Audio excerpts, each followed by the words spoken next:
personal sketchbook. I started it in looking for kind of fashion inspiration. So I'd just come out of high school and I was in this rut of having been in uniform for the past like 6 years. I didn't know what to do in terms of like the way of dressing and going to uni about that. And I think there was also the pressure of going to an art school, so I had to find some sort of style. It did start from being quite strict and formal, looking at how people dressed, just sort of approaching them and saying, I like the way you dress today, can I take your photograph? And then kind of shying away from the rest of it. I think it's always been rooted from how I feel towards it and like a fine art perspective, I guess, because I don't necessarily ask the individual, where's your top from, where's your trousers from, where's your shoes from, because I found that in starting out, it's not necessarily about the clothes that they wear. It's more about, dressing is more to do with their confidence, their personality. Like I think doing the blog has really reassured and reaffirmed that belief for me. I would sort of feel if I asked them about perhaps where they went to shop, then I'm not really asking about them as an individual.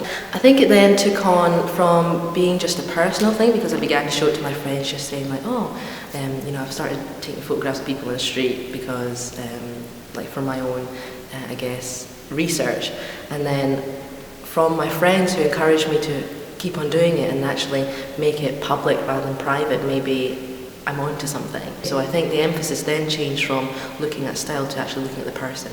And I think that's really helped in rather than looking at style blogs, I looked at blogs like Advanced Style, for example, which is more of a focus on the over 60s who dress well too, but also the sort of characters that they have. So Glaswegian Westwood has developed from visual research onto actually visual research and getting to know the individual behind that and more about their personality, their character, their backstories as well.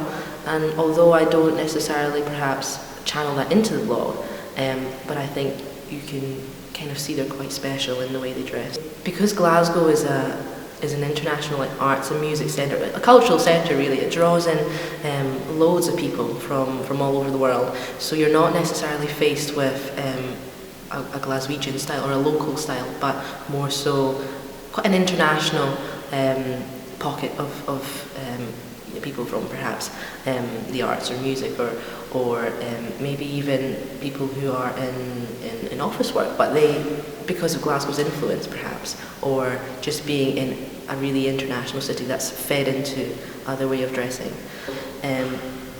Growing up and realising that Glasgow is an incredibly diverse city.